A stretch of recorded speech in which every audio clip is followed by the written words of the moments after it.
यूं तो किसी के सेहत पर सवाल किया जाना संवेदनाओं के विपरीत होता है, लेकिन वो व्यक्ति जो लगातार गिरते सेहत का परिचय दे रहा है और सार्वजनिक जीवन में है, मुख्यमंत्री जैसी कुर्सी पर बैठा हुआ है, जब तक उसके जवान फिसल जा रहे हैं। हस्बैंड का है तो कौन सी है भैया, तू कौन सी जो है सो हस्बैंड का है तो बड़ा देख लीजिए सबको। अब वहां भी देखे ऐसा दिख रहा है कि उसमें ऊर्जा की कमी आ रही है और वो फिसलता फिसलता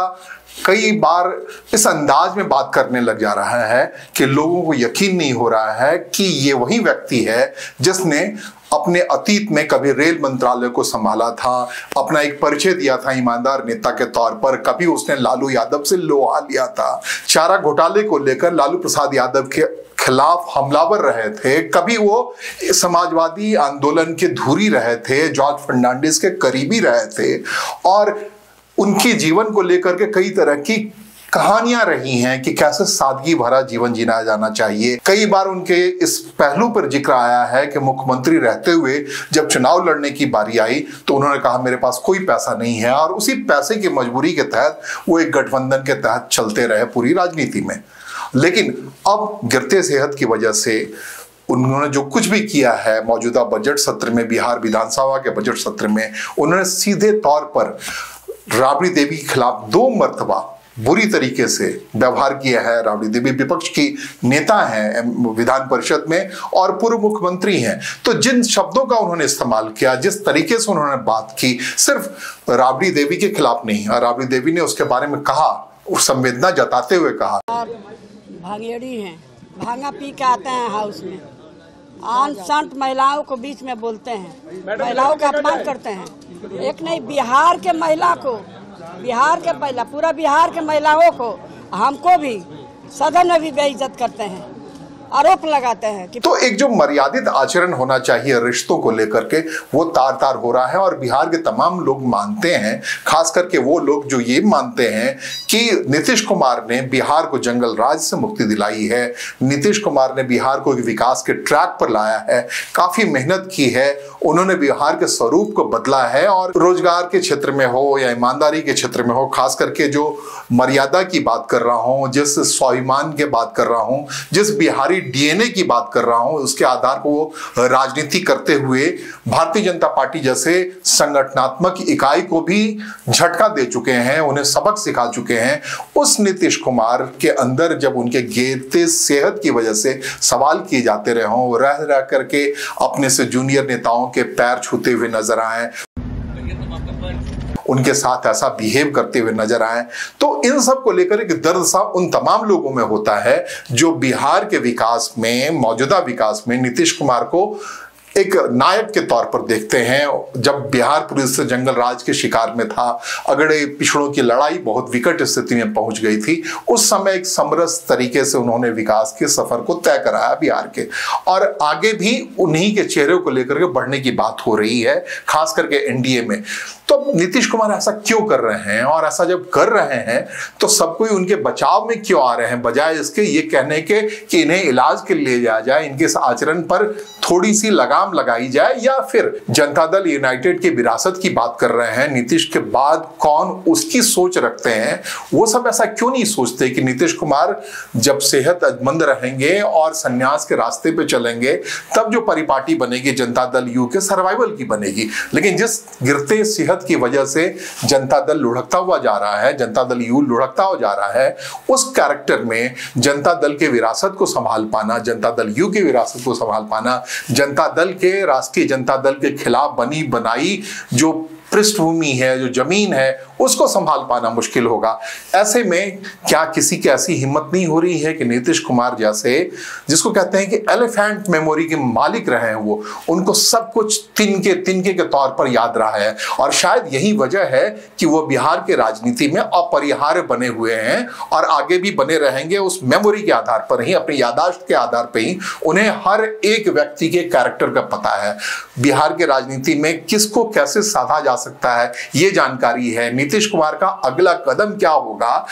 उसको लेकर कहते हैं कि नीतीश कुमार को खुद नहीं पता होता है, क्योंकि वो पॉलिटिकली इतने करेक्ट होते हैं कि ऐन मौके पर ऐन फैसला लेते हैं, उसके लिए कोई पुरानी तैयारी नहीं करते हैं। तो ये सब चीजें जो चकमा वाली बातें हैं,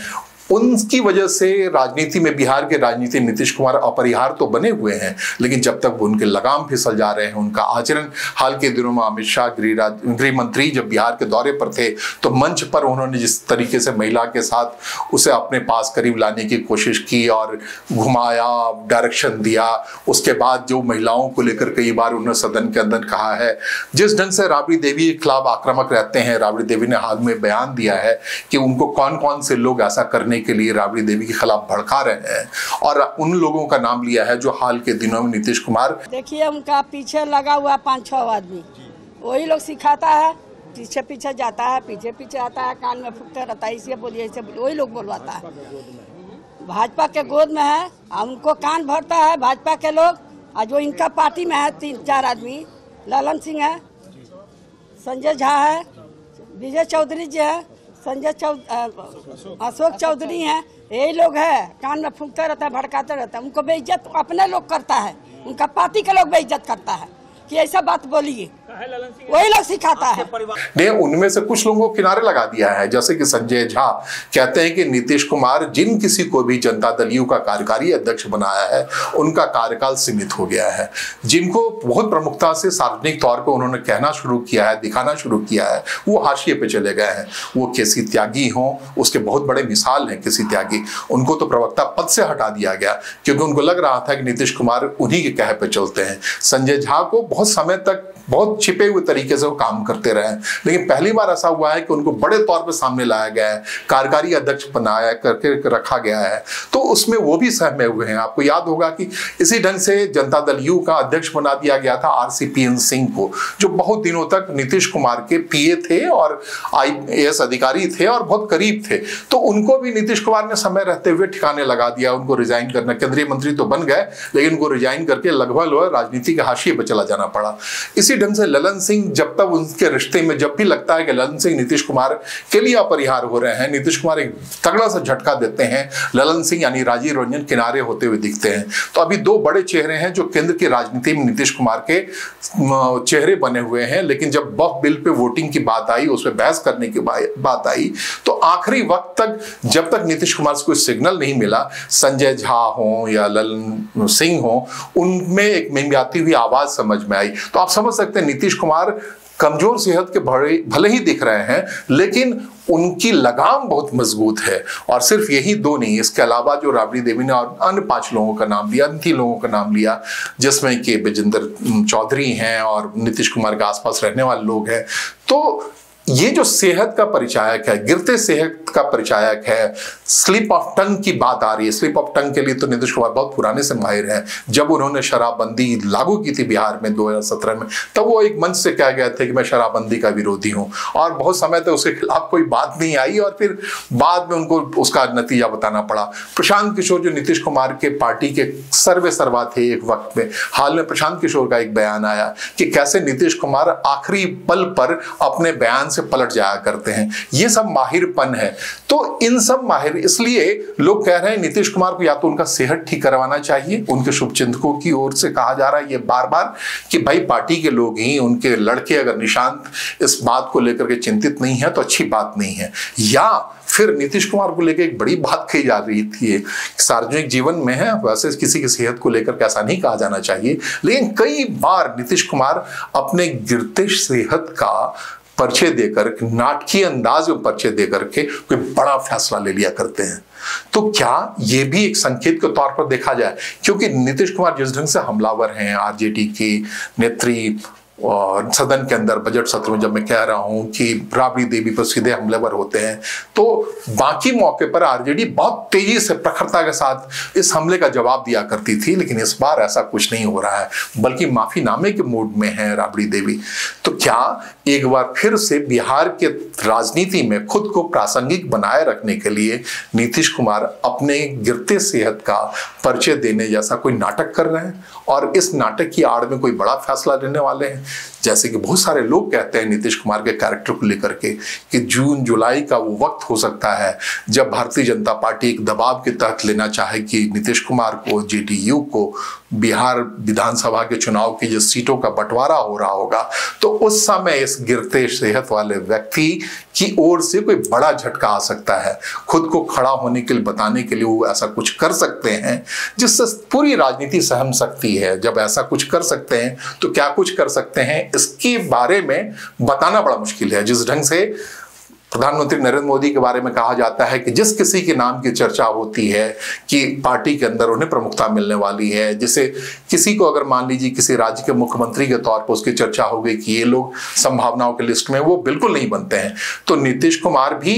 तकरीबन नरेंद्र मोदी के अंदाज में ही ऐसा फैसला लिया करते हैं कि नीतीश कुमार का अगला फैसला क्या होगा उनके सिपा सलाहकार को पता हो ना हो, नीतीश कुमार को नहीं पता होता और नीतीश कुमार ऐन मौके पर ऐसा फैसला नहीं करते हैं। तो क्या ये माना जाए कि नीतीश कुमार का जो आचरण है, अगर ये नाटकीय व्यवहार नहीं होता तो लालू प्रसाद यादव की तरह ही जैसे ही उनका बीपी डाउन होने की शिकायत आई, दौड़ के उनको पारस हॉस्पिटल ले जाया गया, उन्हें एम्स पहुंचाया गया, लेकिन नीतीश कुमार के साथ ऐसा कुछ भी नहीं हो रहा है। अब तक ऐसी कोई खबर नहीं आई है कि किसी न्यूरो सर्जन से कोई सलाह ली गई हो, जेडीयू के लोगों ने लिया हो, नीतीश कुमार के परिवार के लोगों ने लिया हो, या फिर एनर्जी बूस्ट के तौर पर नीतीश कुमार अच्छे से दिखें और ये सारी चीजें एक बड़े भौकाल के तरीके सामने आए, इसके लिए नीतीश कुमार को कोई डॉक्टरी परामर्श दे रहा है, ऐसी कोई खबर नहीं आई है। और आपको बता दें कि 2015, 16, 17, 19, 20, 21 में भी कई बार ऐसा हुआ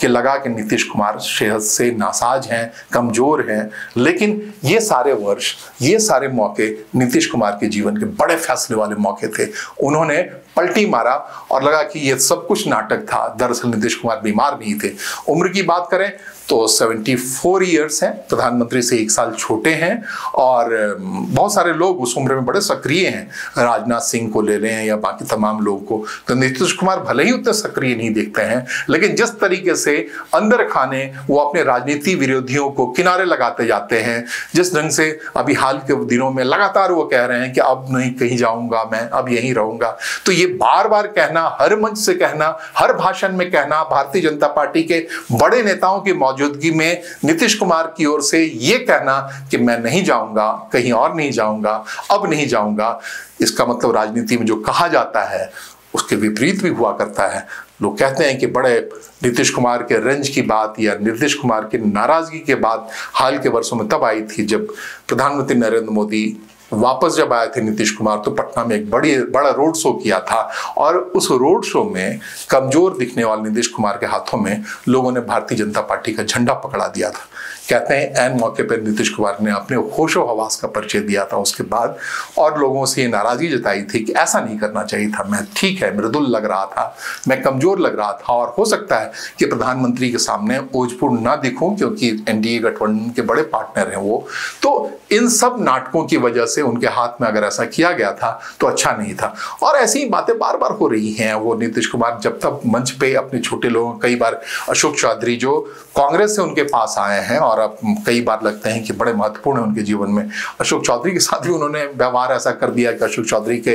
पिता जो महावीर चौधरी स्वर्गीय हैं, उनके जयंती पे वो गए उनके आवास पर और फूल चढ़ाने के बजाय वो उड़ेलने लगे अशोक चौधरी के सिर पे। तो ऐसा आचरण बार बार कर रहे हैं नीतीश कुमार। इससे उनके समर्थक या उनके शुभचिंतक भले ही चिंतित हों, लेकिन ये बात कोई ठोस तौर पे नहीं कह सकता है कि नीतीश कुमार की सेहत नासाज है, तबीयत खराब है। हो सकता है ये एक नाटक का हिस्सा हो, इस बारे में प्रशांत किशोर कई बार कह चुके हैं। इसलिए नीतीश कुमार को आसानी से पढ़ लेना भारतीय राजनीति में, खास करके बिहार के राजनीति में, न सिर्फ मुश्किल है बल्कि नामुमकिन है।